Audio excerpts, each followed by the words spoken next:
দুনিয়ার মানুষেরা, মরণ কখন তোমাদের চলে আসবে? আল্লাহ বলতে চায়, মরণ চলে আসার আগে তোমরা মুসলমান হয়ে যাও। আল্লাহ বলেন, মুসলমান না হয়ে তোমরা মৃত্যুবরণ করিও না।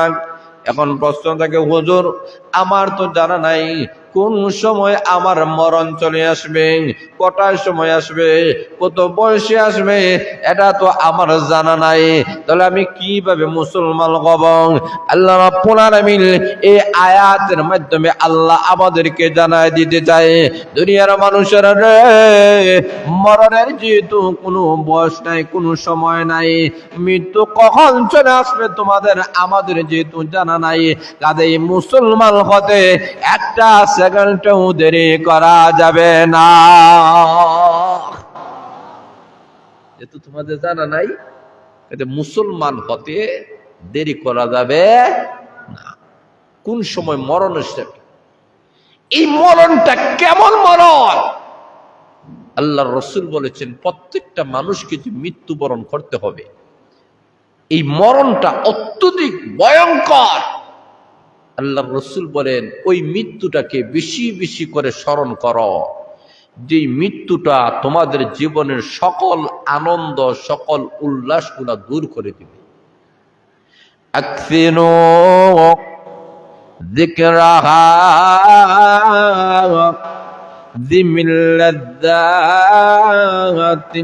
মউত। আল্লাহর নবী বলেন, ওই মৃত্যুটাকে বেশি বেশি করে স্মরণ করো, যেই মরণ তোমার জীবনের সকল আনন্দ, তোমার জীবনের সকল স্বপ্ন, সকল আশাগুলা মুহূর্তের ভিতরে ধূলিসাৎ করে দেবে। যারা বলেন ঠিক না বেঠিক? আল্লাহ রাহমাতুল্লাহ আলাইহি বলেন, ও দুনিয়ার মানুষেরা, মৃত্যু এমন একটা মৃত্যু রে, এই মৃত্যুর মাধ্যমে তোমার জীবনের সকল আনন্দগুলা কেটে দিবে। ভাই ভাই কাছ থেকে আলাদা করে দেন, স্বামী স্ত্রীর কাছ থেকে আলাদা করে দেন, সন্তান বাবার কাছ থেকে আলাদা করে দেন, এলাকা থেকে এই মানুষটাকে মুহূর্তের ভিতরে আলাদা করে দেন। মৃত্যু এমন একটা জিনিস, আল্লাহ রাব্বুল আলামিন বলেন, এই মরণটাকে আমি আল্লাহ অবধারিত করে দিলাম।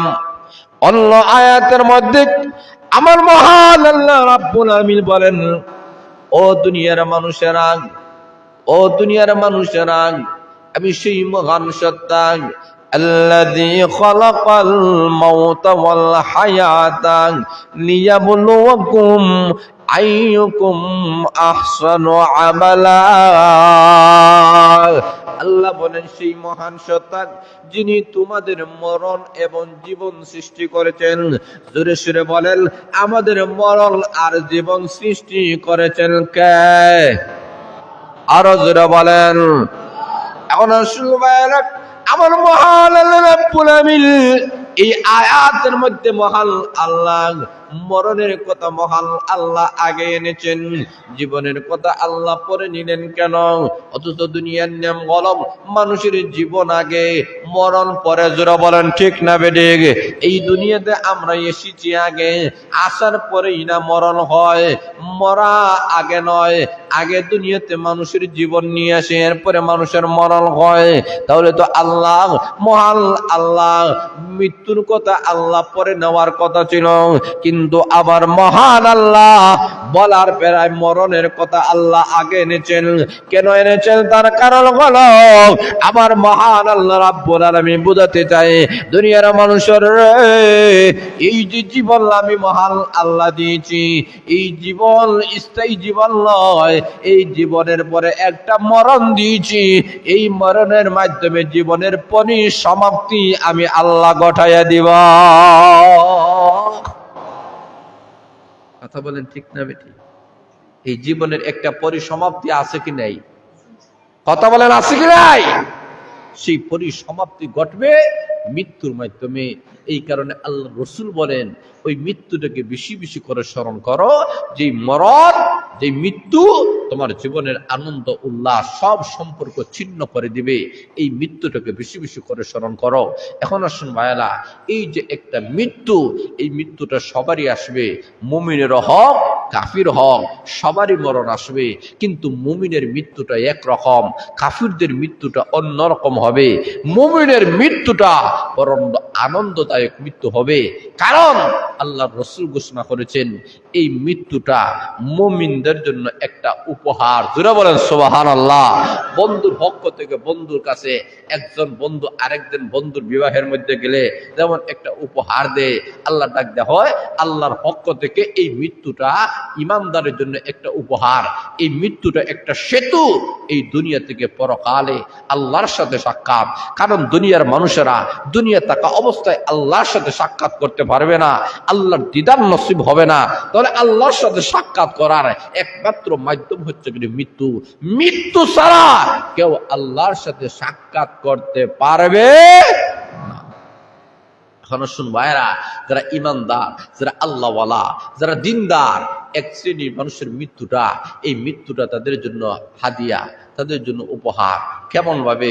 এক শ্রেণীর মানুষেরা মৃত্যু, যারা শহীদি অবস্থায় যাদের মৃত্যু হয়, আল্লাহ রসূল সাল্লাল্লাহু আলাইহি ওয়াসাল্লাম বলেন, যারা যুদ্ধের ময়দানে গিয়া শাহাদতের পেয়ালা পান করে, শরীরে তাজা রক্ত দেয়, এদের মৃত্যুটা বড় আনন্দদায়ক মৃত্যু। বলে কিভাবে? বলে জান্নাতের সুঘ্রাণ তার নাকের সামনে আসতে থাকে। সুবহানাল্লাহ নাই? আর জোরে হন না সুবহানাল্লাহ। আল্লাহু আকবার। সাহাবা কিরামের জিন্দেগি তো এমন ছিল, যুদ্ধ শুরু হয়ে গেছে, একজন সাহাবী খেজুর খাইতেছেন। এমনি লোকটি বলে, না হতে পারে না,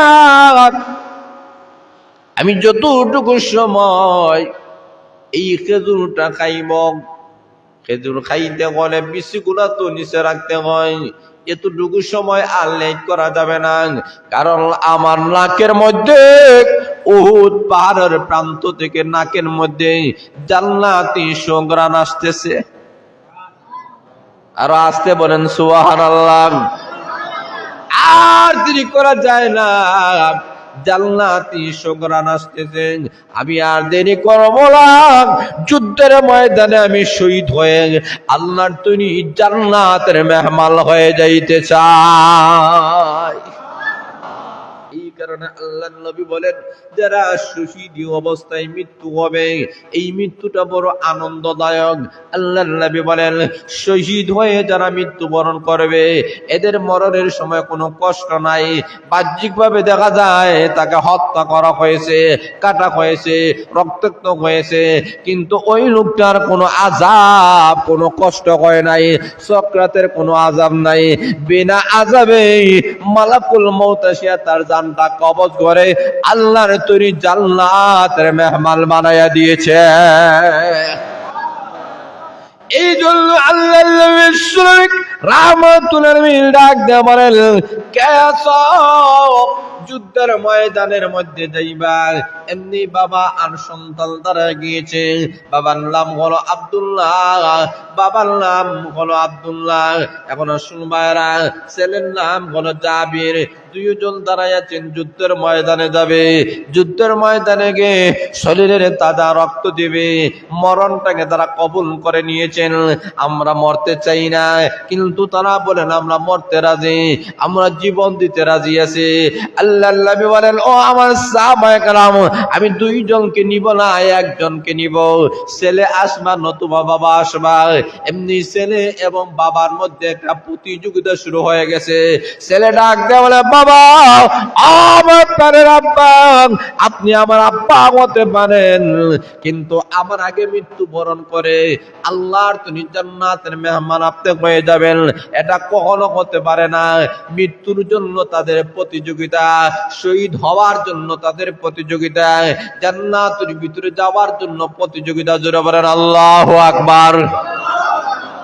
এখন ছেলে ডাকতে বলে, বাবা গো, আপনার বয়স হয়ে গেছে, আপনি একটু ডাকেন, আপনার 6 জন মেয়ে আছে, তাদের দেখশুন আপনি করেন। এমনি বাবা ডাক দেবে, সন্তান রে, তোর বয়স কম, এখনো বিবাহ করস নাই, তোর ভবিষ্যৎ আছে। ওরে আমার সন্তান, আয়, তুই ঘরের মধ্যে থাকবে, তোর বোনের দেখশুন তুই করবে। আমি যুদ্ধের ময়দানে গিয়ে, আমি বুড়া মানুষ, বয়স্ক মানুষ, আমি শরীরের তাজা রক্ত দিয়ে আমি শাহাদতের পেয়ালা পান করে আল্লাহর তুই জান্নাতের মেহমান হয়ে যাব। জোরে বলেন সুবহানাল্লাহ। এমনি বাবা আর ছেলের মধ্যে তুমুল প্রতিযোগিতা যখন শুরু হয়ে গেছে, আল্লাহর নবী বিশ্ব নবী রাহমাত বলেন, একজনকে নেওয়া হবে, লটারি দেওয়া হলো। লটারির মধ্যে হযরত আব্দুল্লাহর নাম ভেসে গিয়েছে। সুবহানাল্লাহ। এখন আব্দুল্লাহ রাদিয়াল্লাহু তাআলা যুদ্ধের ময়দানে গিয়ে শরীরের তাজা রক্ত দিয়ে দিলেন, শাহাদাতের পেয়ালা পান করে নিলেন। আল্লাহর নবী বিশ্ব নবী রাহমাতুল আলামিহি দেখেন জাবির রাদিয়াল্লাহু তাআলা চিন্তিত হয়ে গেছেন, মনকুন্ন। আল্লাহর নবী বলেন, জাবির তুমি কেন কাঁদছো, মন কেন বড় ব্যথিত হয়ে গেছে, তার কারণটা কি? হযরত জাবির বলেন, ইয়া রাসূলুল্লাহ, ইয়া হাবিবাল্লাহ, ফ্যামিলি বিশাল বড়, এত বড় ফ্যামিলি আমি কিভাবে লুক আফটার করব? আমিও বিবাহ করে নাই, আমার ফ্যামিলি হবে, বাচ্চা কাচ্চা হবে, কোন সংসার, আমাকে সবগুলা চালাতে হবে। ওই দিক দিয়ে আমার বাবাও শহীদ হয়ে গেলেন।